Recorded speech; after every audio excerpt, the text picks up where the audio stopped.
bayama manchonjo bushima apana de pour anza kuvala malinette bepa bakibulime makuta jo na ivulu na ishusha pa machafu unasona nipa ngapi problème ya mancho yote beko naisha ni ku besoin de soins ozana kwa Dr. Joel Mbayo Mukala alifundia masomo ku Nigeria na beba ta kuikala papa uko na cataracte uko na glaucome uko na myopie uko na poche sur les yeux yote uko na rarua ashilete malinette papa unasikiaje juu mishikwanze kusoma bien kama nataka kusoma ni unaona mistari paka mbili. Okay. Kwa sasa apresa machozi yanatoka macho. Hapa ndio nasema hapa mimi kuna soma tena bien, nishone tena ile bintu ya mbili après machozi ile aitoke tena macho. Yeye konjo na madawa ile akafu iko na pika paka pale peko na uma na malaria inaacha fwashi utoa saa pepo mchafu bana itosha na huile d'olive kutoka kwa étranger. Hii mambo mimi nakwambia iko ni Mulubumbashi Mujekamine. Tuone kupatia precision par adresse ushipote mambo yote ya mancho. Biblia yenyewe inatusaidia ka vision de près ni mambo. Utaomba je parce verset biblique. Iko sio nafia kujuger mtu auye ma article. Bantuku mapenzi, motoka yenyewe unauza, hauwezi tena kuvulula wewe mwenyewe motoka yako, ton propre bonheur, unashinda kuikonsome. Mbona kikutunze kule ni bio, tunaanza kuona ni bien. Camarade de surveillance ya angaliaji. Dr. Joel Mbayo. Aone mimi vile ninaona. Adresse Avenue Lusambo, coin Lumudi, référence masomo ya Bupe, Mujekamine. Avant machipisha huko napandisha Avenue Lusambo kwa Lubudi référence masomo ya Bupe jo pale peko cabinet maison de soins Ozana kwa Dr. Joel Mbayo ngara vile mine kama energy jo kuambia imambo nikatale kusema verite damu ichangane mwaungu nilikufie verite yo mwikabule na bantu shewe tuko naona ni vision de loin. Bienvenue. Merci de votre fidélité et votre confiance que vous ne cessez d'accorder à ce magazine de paroles et des actes. Allez, votre magazine qui certainement vous apporte différentes personnalités, vous amène différentes personnalités justement pour essayer d'échanger par rapport à l'actualité sur toute l'étendue de la République démocratique du Congo. Merci parce que vous demeurez être fidèles à ce programme depuis que cette émission existe déjà. Vous êtes des milliers à travers le monde en train de nous suivre, mais également différentes chaînes partenaires qui nous prennent en relais. Et c'est un honneur, un grand plaisir de le savoir parce qu'aujourd'hui, nous avons une thématique précise. Allez, j'allais dire une émission spéciale parce que finalement, qui est-ce qu'on doit appeler finalement journaliste de formation ou de profession ou journaliste assimilé? Allez, c'est une campagne qui a débuté déjà depuis le 30 juin, s'il faudra le dire, après 7 ans déjà, parce que finalement, on devait quand même connaître qui fait quoi dans la corporation, dans cette unité nationale de journalistes, bien évidemment, en République démocratique du Congo. Alors nous avions fouillé, nous avions dit qu'on devait vous donner un éclat parce que elle est avec nous. Allez, tant recherché d'ailleurs, parce que quand elle est là, elle ne parle que ce qui vient de son cœur, la vérité. Allez, c'est la présidente Myriam. Allez, Mujingiav Moland. C'est avec elle que nous allons échanger, justement. Elle est la deuxième vice-présidente de l'INPC ici dans le Grand Katanga. Eh bien, avec lui, on va essayer un tout petit peu de faire le contour de cette initiative qu'elle a pu entamer justement avec tous les journalistes, de recenser, de vous connaître, de nous connaître également. Et le pourquoi. Pourquoi attendre seulement après 7 ans? Alors le contour, on en parle dans cette émission. Présidente, bienvenue. Merci Idriss, merci beaucoup, c'est un plaisir. Allez, si j'étais finalement au mois de janvier, j'allais vous dire bonne année parce que ça fait énormément, beaucoup de temps finalement que ces milliers de téléspectateurs, même des journalistes, vous ont retrouvé dans une émission. Est-ce que vous allez bien?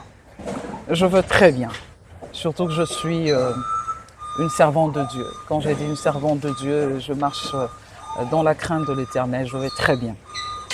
Prenez place, on va commencer cette émission. Allez, je dois vous avouer que lorsque j'ai annoncé cette émission, il y a beaucoup de gens qui m'ont appelé, ils m'ont dit, mais enfin, pose d'abord la question à la présidente, mais pourquoi elle demeure réticente à la télévision? Pourtant, elle est la présidente, elle doit être à tout moment à la télévision, comme le font les autres. Mais finalement, elle a pris discipline de ne pas apparaître à tout moment dans des émissions. C'est une stratégie de ne pas la voir régulièrement? C'est une stratégie. Je passe à la télévision quand il le faut.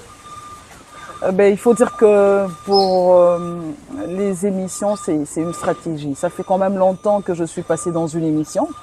Je pense que depuis que j'ai été élue, deuxième vice-présidente, et c'est la première émission, votre émission, Oui. Parole et Actes, que j'accepte. J'ai accepté l'invitation. Donc, c'est une stratégie. Une stratégie parce que quand on vous voit aussi trop à la télévision, passer à la télévision, bien que je suis une femme de médias, on se pose la question, mais celle-là, qu'est-ce qu'elle veut encore? Celle-là, qu'est-ce qu'elle veut? Est-ce qu'elle est toujours journaliste ou elle pense devenir politique ou elle est politique? Parce que généralement, en RDC, quand on voit quelqu'un passer tout le temps à la télévision, on se dit, bon, sûrement qu'elle a des ambitions politiques, sûrement qu'elle cherche un poste. Oui. Alors, je me suis dit une stratégie. Et quand on te voit, moi aussi, le jour où tu apparais, pour t'exprimer, les gens sont curieux pour savoir, elle ne parle pas beaucoup, elle ne passe plus souvent à la télé, il faut qu'on écoute un peu ce qu'elle va dire. Voilà. Allez, qu'on écoute un peu ce qu'elle va nous dire, mais il y en a autant de questions ici. On va quand même commencer cette émission par des questions, justement par rapport à la thématique, mais par cette petite expérience, comment vous gérez la tétutesse des journalistes en étant femme, cette convoitise qu'a les journalistes en termes d'argent, et ce sont des gens qui vous amènent toujours de problèmes. Comment vous gérez ces hommes qui sont par deux fois ingérables? Je dois dire vrai, ce n'est pas facile. Oui. Pas du tout. Déjà que tu le dis, on gère à deux moments des confrères, des consoeurs à deux moments qui sont ingérables. Mais on les gère. Moi, je me dis, c'est peut-être la grâce que j'ai d'avoir un bon leadership. Parce que le leadership a plusieurs définitions. Hein. Aujourd'hui, vous entendez tout le monde leadership, leadership. Et puis, je pense que je joue vraiment la diplomatie quand il faut gérer tout le monde. Parce que quand on ne gère pas que des personnes qui vous apprécient. On gère aussi des personnes qui ne vous apprécient pas, qui ne vous apprécieront jamais. Oui. Parce que je n'aimerais pas dire qu'ils vont vous aimer, parce qu'on n'a vraiment pas besoin de l'amour ici. Mais je les gère. Le leadership joue, la diplomatie, j'utilise beaucoup de diplomatie, et aussi beaucoup de calme. Beaucoup de calme, beaucoup de maîtrise de soi. Ça m'arrive à des moments de dire, mais cette situation, mais je dois m'exprimer, je dois gronder, mais je gère. Je dis, quand je dois gronder, quel est le retour? Ça m'arrive de gronder. Mais En tant que mère. En tant que mère, ça m'arrive. Oui. Ça m'arrive de gronder en tant que mère, en tant qu'une femme qui veut que les choses aillent de l'avant, ça m'arrive. Mais même quand je dois gronder, il faut utiliser beaucoup de diplomatie. Oui. Et je pense que c'est ça qui a fait en sorte que j'arrive à gérer les confrères et les consoeurs qui, entre guillemets, à des moments, sont un peu têtus ou qui sont à des moments qui se disent un peu, bon, la présidente exagère, qui sont à des moments un peu incompréhensifs. Mais je les gère. Donc je pense qu'il y a trois choses qui jouent. Leadership, de la diplomatie, mais aussi beaucoup de maîtrise de soi. Allez, beaucoup de maîtrise de soi. Première question, je vous pose une question. Allez, c'est par cette gestion-là qu'il fallait attendre 7 ans, enfin, pour essayer un tout petit peu de le recenser, de connaître qui fait quoi, qui est exactement un journaliste, où il y a un élément déclencheur, parce que on compte le nombre d'années après que vous puissiez recenser et que vous puissiez donner d'autres cartes aux journalistes, c'est-à-dire 7 ans déjà. Il y a un élément déclencheur où il y a eu des rapports qui vous a énervé par-dessus tout. On dit, mais finalement, on doit quand même passer à une campagne de recensement avant les élections. Disons que les éléments déclencheurs, il y en a. Pas un seul, hein. J'ai dit les éléments déclencheurs, il y en a plusieurs. Mais 7 ans après, pas parce qu'on ne voulait pas, 7 ans après, parce qu'on voulait quand même au niveau national, Oui. qu'il y ait de l'ordre. Si vous suivez très bien l'histoire de l'UNPC, disons le comité national, on a eu beaucoup de crises. Quand je parle de la crise, nous avons eu le président Kasonga Chilunde, paix à son âme, qui est parti. Kasonga Chilunde voulait bien changer les choses, voulait bien réorganiser notre corporation, mais malheureusement, le destin a décidé autrement, il est parti. Alors, ce travail qui avait été fait en 2018, avant le décès, Exactement, oui. Avant le décès de Kasonga Chilunde, Oui. ce travail était fait dans un contexte où on n'avait pas beaucoup de professionnels des médias comme aujourd'hui. Nous n'avions pas à l'époque plusieurs médias en ligne. Nous n'avions pas à l'époque cet engouement sur les réseaux sociaux. On n'avait pas à l'époque. Alors nous avons plusieurs éléments déclencheurs qui ont fait en sorte qu'on se dise, mais finalement, lorsqu'on pose la question, on me pose à moi la question, Idriss me pose la question, Madame, nous avons combien de professionnels des médias en 2025? Je n'ai pas des données fiables. Je suis dans les à peu près, ce qui n'est pas normal. Donc logiquement, quand on me pose la question, je dois être en mesure, en tant que présidente, sectionnaire, expédiant les affaires courantes à l'UNPC Katanga, je dois avoir une réponse précise. Dire à Idriss, à ce jour, nous avons par exemple 10 000 professionnels de médias ou 10 000 journalistes et assimilés. Très bien. Chose qui n'est pas possible à l'heure actuelle. Bon, il était important qu'on lance cette opération de l'identification.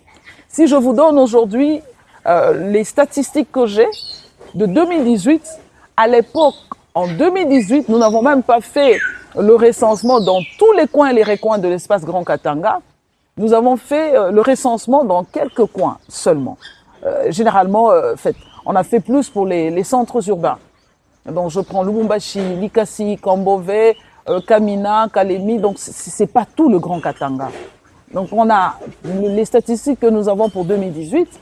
Nous sommes pratiquement, je prends pour Lubumbashi, lorsque nous avons travaillé en 2018, je prends rien que Lubumbashi. Nous avions à l'époque recensé ceux-là qui étaient venus d'ailleurs, parce que c'était pas tout le monde qui était venu pour le recensement. À l'époque, pour l'identification, nous avions pour Lubumbashi seulement, nous avions 2300 journalistes.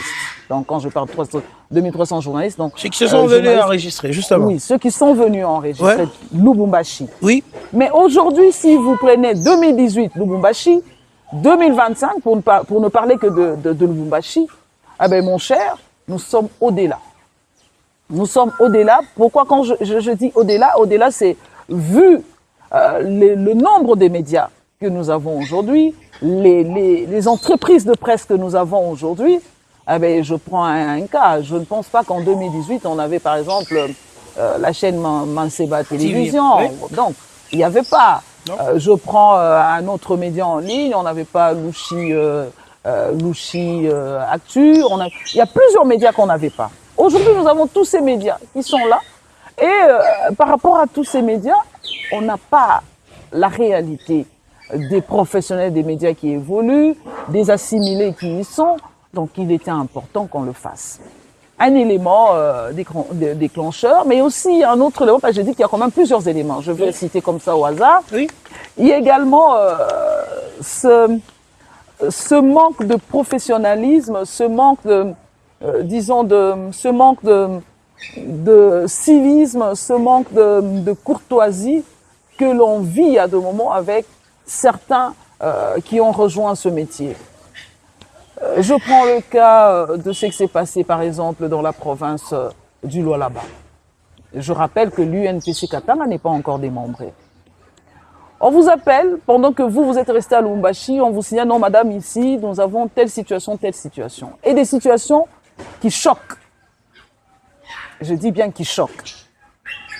Par exemple, pour la conférence des gouverneurs, puisque j'en parle, on a eu plus de 1000 professionnels des médias qui se sont retrouvés, bien sûr, 1000 journalistes et assimilés, qui se sont retrouvés dans la province du Lualaba, précisément à Kolwezi.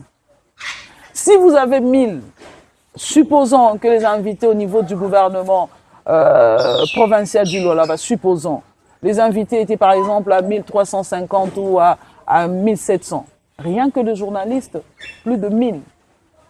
Alors, il y a un problème. Je ne peux pas dire que les 1000 qu'on avait, ou sinon plus de 1000, c'était rien que de professionnels des médias de l'espace Grand Katanga. Et on avait aussi qui étaient venus d'ailleurs. Je prends le cas de Kinshasa. Justement. Il y a des journalistes qui sont venus d'Ouvira. Parce qu'on parlait de 26 provinces là. Voilà. Donc, ce qui fait que c'était la conférence des gouverneurs. Oui. Alors, avec ça a été aussi un élément déclencheur. Parce qu'il y a eu de rapports là-bas. Trop de rapports. Ça aussi, c'est un autre élément déclencheur. Un autre élément déclencheur, c'est quand vous recevez, vous, en tant que responsable, de coups de téléphone qui doivent vous mettre quand même en bonne position, mais ça vous met en mauvaise position. C'est-à-dire de certaines autorités qui vous rappellent, mais non, madame, là, je ne comprends pas. Je suis pratiquement acculée, je suis harcelée, et tel lien. Quand tu vérifies, tu ne le reconnais pas comme journaliste. Acculé par rapport à quoi? Par rapport à la demande des interviews, parce que finalement, un journaliste est un collecteur d'infos. Ça c'est un fait. Quand on est à la recherche d'une information, on doit rester à la recherche d'une information. Quand on a besoin de vérifier une source d'information, on vérifie auprès de personnes ressources. Mais après, pas vérifier, mais en disant si vous ne nous donnez pas autant, nous allons publier. Si vous ne nous donnez pas autant, nous allons donner la version. C'est là qu'il y a... Publier quoi? Il y a tellement de sujets. Voilà. Je ne m'aurais pas parlé de ça ici. Mais les journalistes sont devenus compliqués. Alors, vous avez raison. Continuez, Présidente. Pas compliqués. Les journalistes ne sont pas devenus compliqués. Oui. Les journalistes... Ah, mais ça c'est... Pas compliqué, parce que j'aimerais donner un autre terme. Bon, compliqué, je te le concède.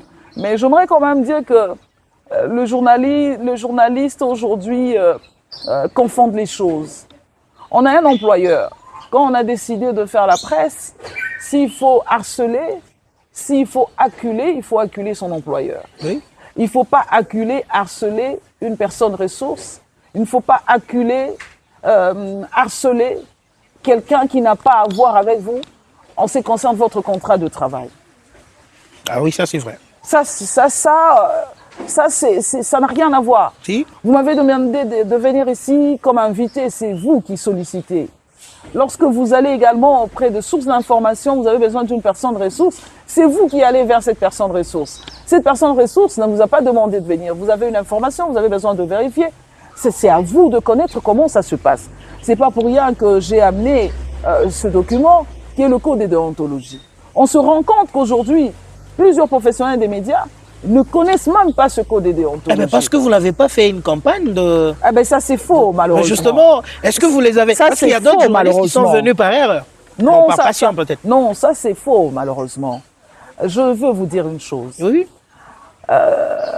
De ma petite expérience au niveau de l'UNPC, je suis à l'UNPC depuis 2014. J'ai commencé par être secrétaire sectionnaire de l'UNPC. Donc, j'ai maîtrisé les textes, je maîtrise les textes. Après, je suis devenue, parce que c'est vous qui avez voulu, en 2018, je suis devenue présidente sectionnaire de l'UNPC Katanga. Quand je dis c'est vous qui avez voulu, donc les confrères, les consoeurs m'ont fait confiance à l'issue d'une assemblée générale. Ils ont dit non, madame, vous prenez les choses en main. Mais personne ne savait qu'en ce moment-là, quand on me le disait, ça allait prendre du temps. Nous sommes en 2018, donc je deviens présidente. Alors, le constat que j'ai fait depuis que je suis à l'UNPC en tant que membre du comité sectionnaire, les journalistes ne lisent pas.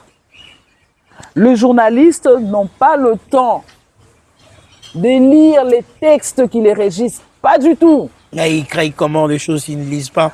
Mais je suis en train de dire, en fait, on peut avoir, oui. Nous ne parlons pas d'une seule personne. Oui. Si Idriss le fait, Idriss, c'est une personne. Si Junior Ndala le fait, c'est la deuxième personne. Je cite les noms comme ça.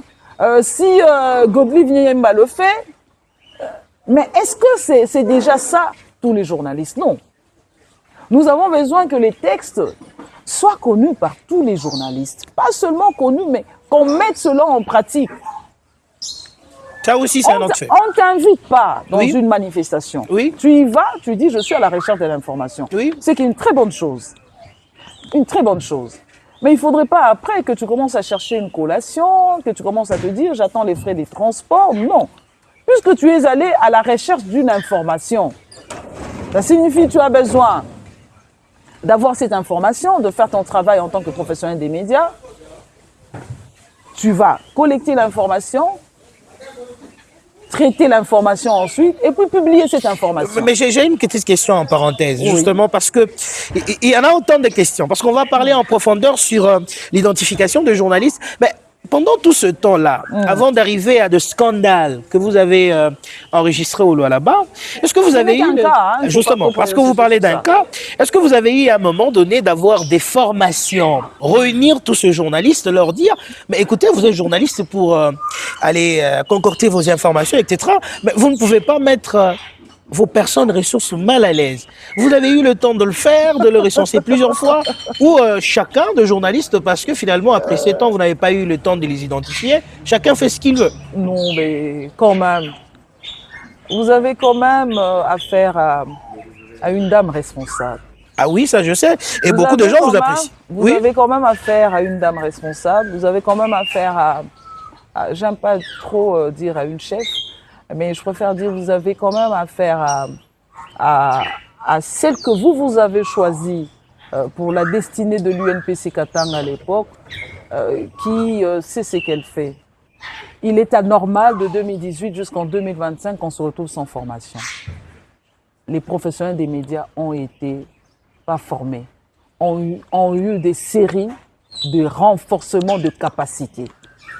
Plusieurs fois. Je ne saurais pas tout citer ici plusieurs fois. Et ceux qui sont en train de suivre l'émission vont dire tout de suite, elle dit vrai. Est-ce qu'il y a eu des sanctions aussi après Est-ce que l'UNPC prévoit des sanctions? Parce que finalement, quand on ne punit pas, même à la maison, quand on ne punit pas, l'enfant, il demeure ainsi. Il y a eu des sanctions. Pas une seule sanction. Et ceux qui ont été sanctionnés sont en train de suivre. Et il y en aura. Il y en aura. Déjà, je dois vous dire aussi une chose, peut-être que c'est une information que je dois vous donner. Oui. Tout récemment, nous étions à Kasumbalesa. Parce que, qu'est-ce qui s'est passé à Kasumbalesa tout récemment, on était là-bas. On s'est rendu compte qu'il y avait tellement à faire également là-bas.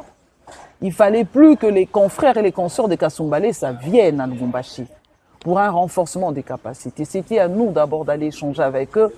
Une occasion de rappeler aux confrères et aux consorts de Kasumbalesa c'est quoi le métier de journaliste, qu'est-ce que nous voulons, parce que le constat fait, c'est qu'on se retrouvait avec des journalistes et assimilés qui ont cessé d'être journalistes, qui sont devenus des communicateurs, mais pas seulement de communicateurs, mais qui à des moments se comportent comme des militants de partis politiques. Alors, et ça, ce sont des actions que l'on mène, qu'on ne saura pas dire pendant qu'on le fait, mais ceux-là qui sont avec nous, qui étaient là avec nous, ils vont vous dire non, mais c'est que madame raconte, c'est que madame dit, c'est vrai, puisque elle a eu le temps avec le membre du comité, pas moi seul, parce qu'il y a les membres du comité, pour faire ce travail. Il y a tellement de formations, il y a des remises à niveau, des renforcements de capacités que l'on fait régulièrement pour que les professionnels des médias arrivent à comprendre que le métier que nous avons choisi, c'est un métier, certes, qui connaît de petits soucis avec les employeurs. Quand je dis avec les employeurs, je vois le problème que nous relevons depuis des années en ce qui concerne le contrat de travail. Si. Plusieurs professionnels des médias n'ont pas des rémunérations. Quand je parle des rémunérations, ça signifie qu'on doit avoir un package où vous avez le salaire, vous avez les allocations familiales, vous avez les frais de congé, quand vous dites qu'il faut aller en vacances, et aussi les soins de santé. Il y a plusieurs employeurs qui, au fait, ne respectent pas les entreprises de presse. Justement. Parce que puisque vous parlez, vous avez entamé cette procédure d'identification de journalistes et assimilés. Mais moi, j'avais une question, justement. Est-ce que doit-on considérer les communicateurs de partis politiques, puisque vous venez de relever tout à l'heure, comme assimilés aux journalistes? Non. Non. Mais pourtant, eux aussi sont en train de nous donner des informations. Qu'est-ce que vous appelez assimilé? C'est quoi le critère, finalement? Il faut lire la loi. Justement. Il faut lire la loi. Ah, mais les journalistes vous suivez, et même des assimilés. Il faut lire la loi. Je venais de dire le problème des journalistes ne lisent pas. Je pense que je l'ai dit. Nous sommes les premiers, nous. Quand là je dis nous, ça signifie je me mets également, parce que je suis journaliste. Nous, les journalistes, nous ne lisons pas les textes qui nous régissent. Nous avons la nouvelle loi de l'exercice de notre métier en RDC, que nous appelons la loi Mouyaya. Parce que nous avions l'ancienne loi de 1996. C'est une loi qui était devenue une loi pratiquement incohérente, une loi qui, au fait, qui ne reflétait plus les réalités. C'est une loi qui existait à l'époque de Mobutu. Donc, de 1996, nous sommes encore à l'époque de Mobutu. C'est la loi qui nous régissait à l'époque. Nous avons évolué avec le ministre Mouyaya, avec tous les confrères, toutes les consoeurs, les états généraux de la communication et des médias ont eu lieu. Nous avons eu le temps de travailler. Finalement, la nouvelle loi existe. Cette nouvelle loi qui existe, plusieurs professionnels des médias ne lisent même pas cette nouvelle loi. Puisqu'il y a déjà... La vulgarisation... Non, Justement parce que vous êtes là. La vulgarisation a été faite. Oui. Pas une seule fois, Oui. plusieurs fois. Oui. Plusieurs fois. Tu envoies déjà le texte à quelqu'un. Aujourd'hui, on n'a pas besoin seulement d'avoir le texte en dur. Nous avons aujourd'hui le numérique, c'est plus facile, tu envoies à tout le monde. Mais quelqu'un qui reçoit et qui te dit, pas quelqu'un, les confrères et les consoeurs ont reçu, ils disent merci beaucoup madame la présidente, merci beaucoup madame, merci beaucoup madame. Ils ne voient même pas. Ils ne voient même pas. Et tu constates que depuis que tu avais envoyé, alors on te pose les mêmes questions qui en réalité on ne veut pas te poser. Code de déontologie. Non, madame on n'a pas, madame on n'a pas. Je suis à l'UNPC depuis 2014. C'est le travail que je fais chaque fois. Parce que je dis que j'ai été secrétaire sectionnaire. Oui. En tant que secrétaire sectionnaire, donc, j'ai tenu pratiquement tous les documents importants qui régissent notre métier. Alors, tu vas envoyer au cours d'une formation, remise à niveau, tu dis, bon, et c'est pas que je le faisais seulement en numérique. Donc, je le fais en dur. Tu imprimes, tu amènes, tu remets aux confrères et aux consoeurs. Oui. Ah, merci beaucoup, madame, merci beaucoup. Et je me pose chaque fois la question, est-ce que quand on prend tous ces documents que je remettais, on donne en dur, est-ce que les confrères arrivaient même avec ces documents-là à la maison? Alors finalement, je dis, on change de stratégie. Nous allons envoyer les documents par la voie numérique. Comme ça, personne ne sait mentir. Personne ne peut te dire, non, je n'avais pas reçu, non, c'était perdu. On a au moins Google Drive, chacun peut garder le document et ensuite lire. Il ne suffit pas que tu reçoives le code de déontologie. Il faut lire, mais aussi mettre en pratique. Très bien. Il ne suffit pas de recevoir les statuts, il faut les lire et mettre en pratique. Ah ben, puisque le journaliste vous suit à l'instant, présidente, déjà, ils ne lisent pas, comme vous le dites là. Mais maintenant, cette émission est entendue par les journalistes. Ils sont en train de vous suivre à l'instant. Oui. Je vous pose la question. Encore. Qui est-ce qu'on appelle assimilé et quels sont les critères? Parce que vous amenez aux journalistes de lire. Mais vous êtes là vous-même. Non, mais les journalistes doivent lire. Je refuse de faire le même travail chaque fois. Ça aussi, je refuse. Pourquoi je dis je refuse de faire le même travail chaque fois? Parce que c'est depuis 2014 qu'on est dans ça. Oui. Même la nouvelle loi a peut-être ajouté des articles que nous n'avions pas dans l'ancienne loi. La nouvelle loi a tenu compte des mutations médiatiques qu'on a aujourd'hui.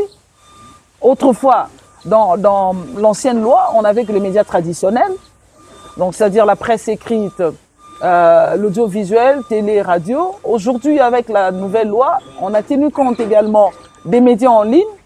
Donc nous avons la presse écrite en format papier, nous avons les médias en ligne, nous avons la télévision, radio, mais aussi nous avons aussi les assimilés, puisque c'est ça la question.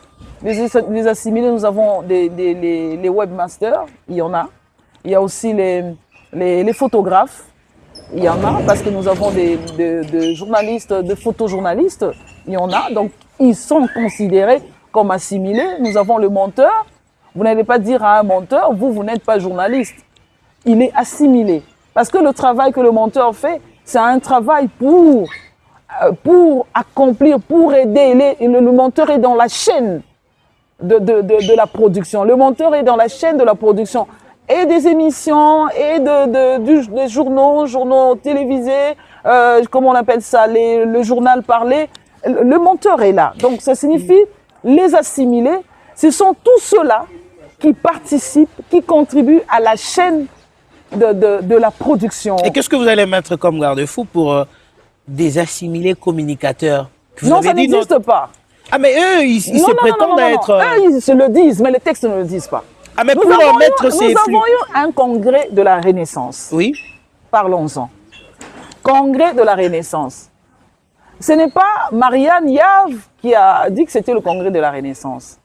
Ce sont les confrères et les consoeurs qui avaient décidé à l'époque, les membres du comité scientifique à l'époque, pour dire ça, c'est un congrès de la Renaissance. Nous avons beaucoup joué, nous avons beaucoup fait du désordre au niveau de notre corporation. Il est temps que ça cesse. On doit avoir un congrès de la Renaissance. Très bien. Qui dit congrès de la Renaissance, ça signifie les mauvaises habitudes. Il faut les abandonner. Ça signifie l'imbroglio que l'on vivait, on doit arrêter, on doit finalement mettre des bases solides. Tu es attaché de presse, tu n'auras pas la carte de presse. Puisque tu es attaché de presse, tu es communicateur, tu n'es pas journaliste et tu n'auras pas la carte. Ils le savent. En tout cas, pour ceux-là qui sont informés, ils le savent. Il ne faut pas confondre les militants des partis politiques.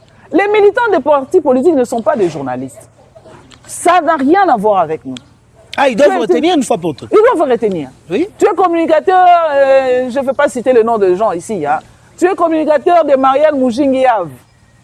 Tu n'es pas journaliste. Je suis attaché à la présidente. Ah, pardon? Je suis attaché, journaliste attaché à madame la présidente. Ah, ça n'a rien à voir. Journaliste. Non, ça n'a rien à voir. Parce que qu'est-ce qui se passe? Oui. Il faut qu'on se dise les choses en face. Un communicateur, quel est son travail? Il communique pour la personne qui l'utilise. Justement. Marianne Mujingia, même si je fais des bêtises, comme j'ai des communicateurs, les communicateurs ne diront jamais de mal de Marianne Mujingia. On doit soigner l'image de Marianne Mujingia. C'est ça le communicateur. Et ce communicateur, à ce moment-là, il a perdu certaines valeurs, certains principes de notre métier. Il a perdu plusieurs articles de notre code de déontologie. Nous allons y aller. Est-ce que tu peux te dire qu'il y a un communicateur qui soit objectif? Non. Un communicateur qui soit neutre? Non. Un communicateur qui soit impartial? Non. Parce que ce communicateur est lié à la personne X. Le communicateur est lié au parti X. Le jour où le monsieur X, madame X ou madame Y n'est plus en fonction, ce communicateur cesse d'exister. Ah, il va chercher un autre. Il va chercher un autre. Alors, qu'est-ce que ça sera? Ce communicateur passe à la télé, oui, pendant que je suis avec vous. Oui. Quand il passe, il parle, tout de suite, tout le monde, si tu le permets, je peux le dire en swahili. Allez-y. Tout le monde dit, mais où est-ce qu'on habite? Il y a un journaliste. Chiana Semenega Foulani.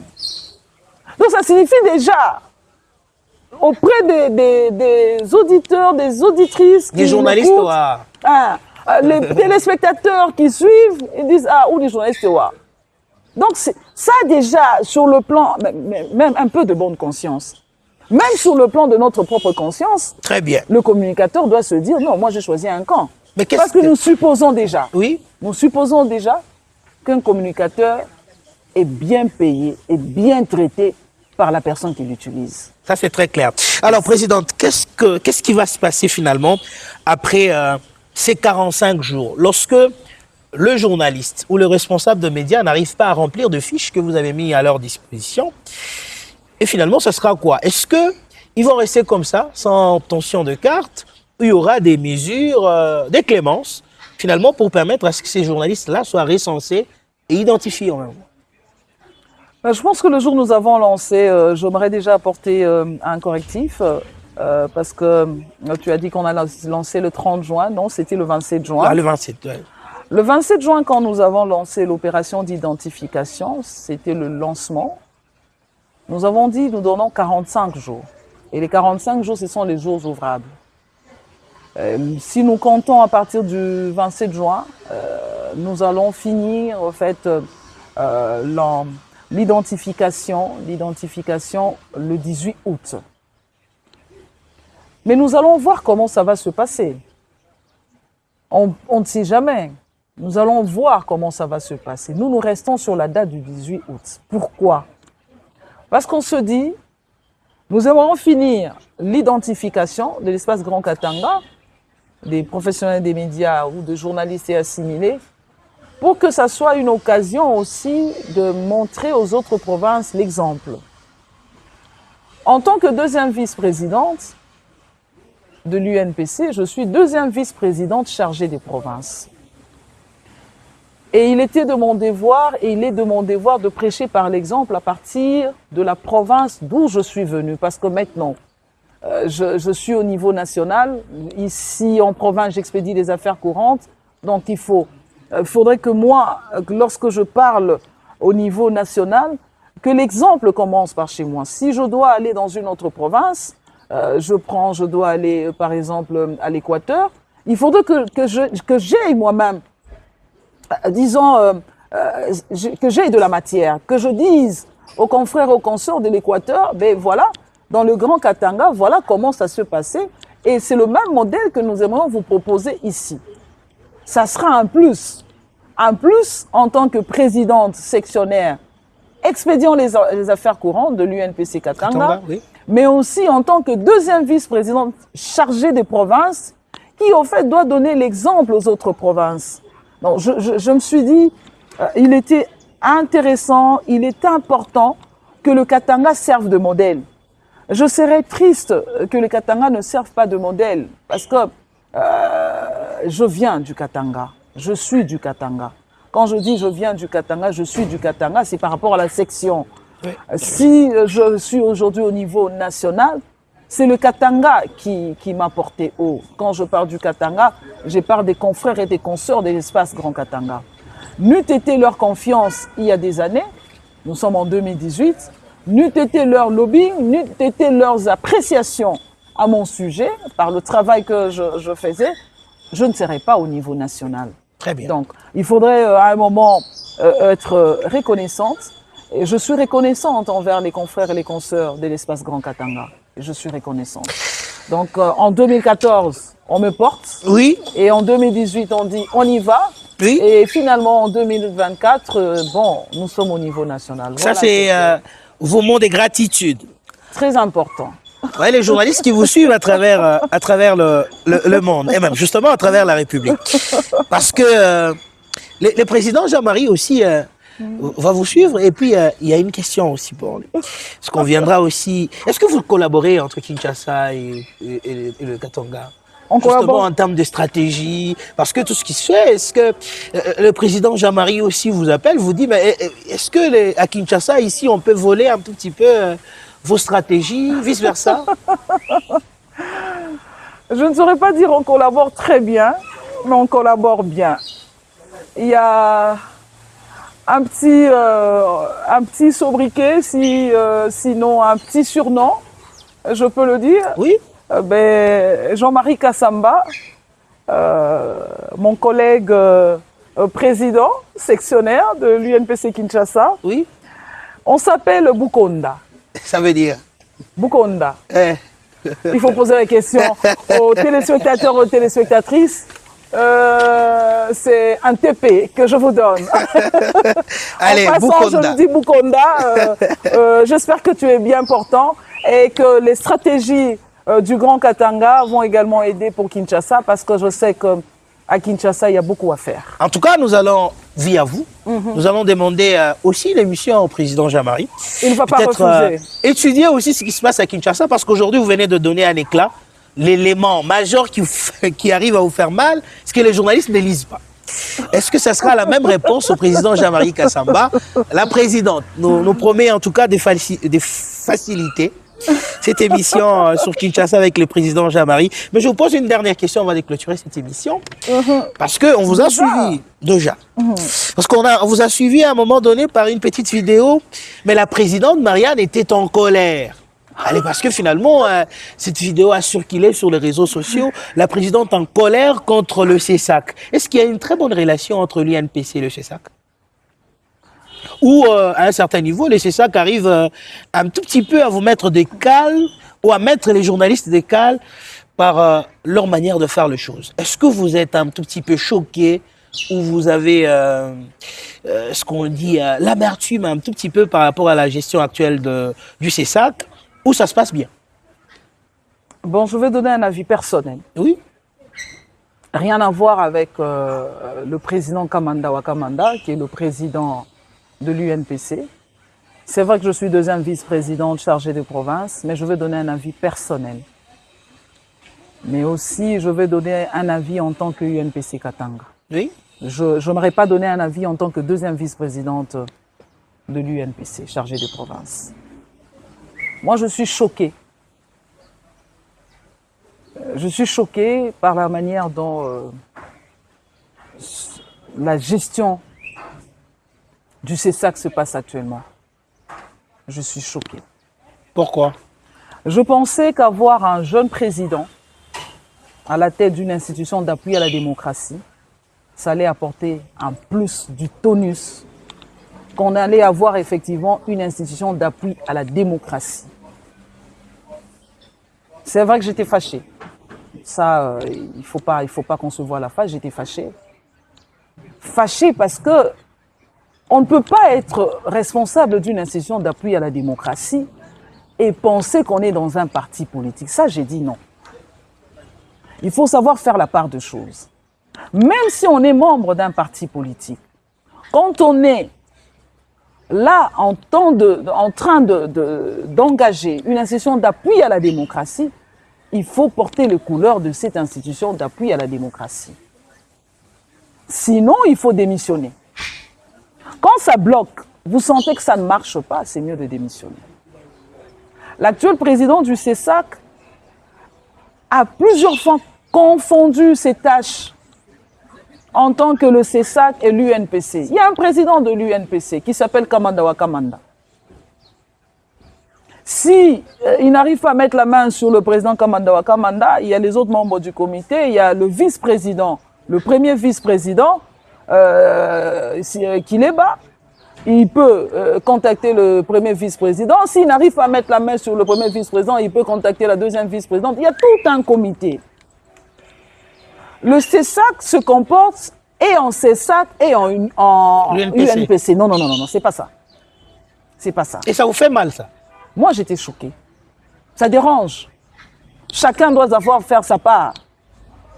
Il faut aider le chef de l'État, Félix-Antoine Tshisekedi Tshilombo. Il ne faudrait pas, quand on est président d'une institution d'appui à la démocratie, dire des choses pour faire plaisir au chef de l'État, pendant que ce que vous dites, ce sont des mensonges. C'est pas bon. Je prends le cas de la journée mondiale de la célébration, la journée mondiale de la liberté de la presse. Le chef de l'État était là. Séance tenante, le président du CESAC a fait comprendre au chef de l'État qu'il n'y avait aucun journaliste arrêté. Aucun journaliste. Ça, c'est un mensonge. Mais j'ai quand même apprécié que l'on ait M. Tivouadi, Jed qui a dit tout bonnement, qui a donné la situation réelle de la liberté de la presse actuellement en RDC.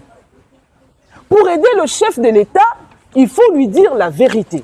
Puisque ça vient de vous, vous souhaiterez voir le président du CESAC démissionner. Ah ben si ça ne marche pas, il n'a qu'à démissionner.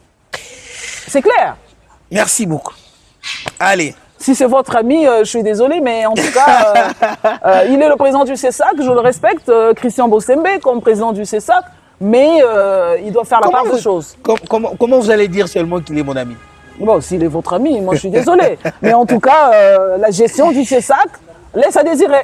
Allez, deuxième vice-présidente nationale de l'INPC et présidente intérimaire expédiant les affaires courantes de l'INPC Katanga. Présidente Marianne Moujingiav-Moland était notre invitée. Et d'ailleurs, je vous rappelle que c'est la première émission aussi, après notre vacances. Nous étions également honorés. Allez, depuis que nous avions repris les choses. Et pour la première fois dans cette émission, ça n'arrive jamais. En tout cas, jamais, pas du tout. Je vais dire jamais, mais ça n'arrive pas. Mais aujourd'hui, nous allons quand même remercier les gens qui nous ont accompagnés durant notre séjour à Kinshasa, également à travers la République, parce que nous avons essayé aussi de prendre certains contacts pour également parler avec tous ces journalistes-là, comment ils voient également la presse katangaise, parce qu'on dit qu'il y a des très bons journalistes dans le Grand Katanga, l'espace Katanga. Ça, on apprécie. Ça c'est une bonne nouvelle. Hein. Ça, on apprécie. Je le sais aussi. Allez, ça, on apprécie. Justement. Voilà la raison qui nous a poussé de demander officiellement, au travers de cette émission, via vous, le président Jean-Marie Kassamba. Très prochainement, il sera dans nos murs et nous serons chez lui. peut-être pour parler avec lui. Merci au docteur Joël Mbayo Moukala, qui nous a accompagnés avec tout son cabinet Osana. Merci également à l'honorable Mickey Balboa, qui nous donne cet espace Insomnia Lodge, donc le propriétaire, l'honorable Mickey Balboa, à qui nous saluons fortement. Et merci de nous accorder ce cadre merveilleux. Mais il y a un compatriote qui, en tout cas, je vais appeler à tous les Congolais, et aussi ici à Lubumbashi, c'est Martin Bakole, présidente.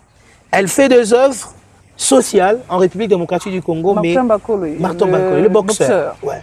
Généralement, on n'en parle pas. Comme qui dirait, c'est parce qu'il n'est pas footballeur, parce qu'il n'est pas... Moi, j'ai vu à Kinshasa ce qu'il est en train de réaliser pour deux œuvres, et même j'ai vu un élément au Kasaï qu'il a construit un hôpital, etc.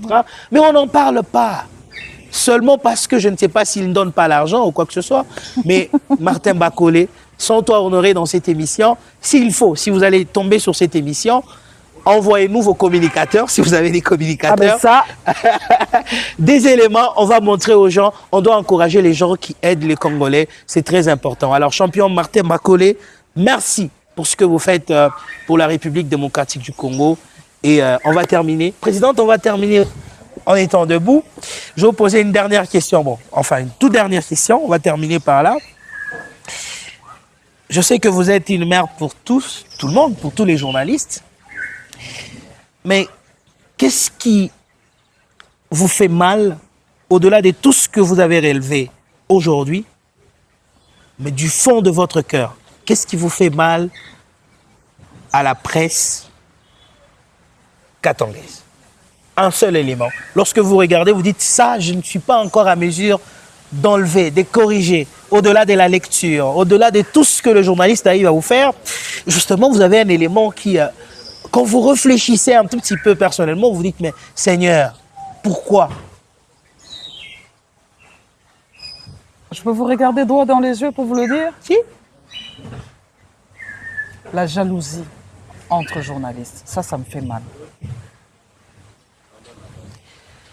Chers journalistes, c'est terminé. Cette émission est terminée.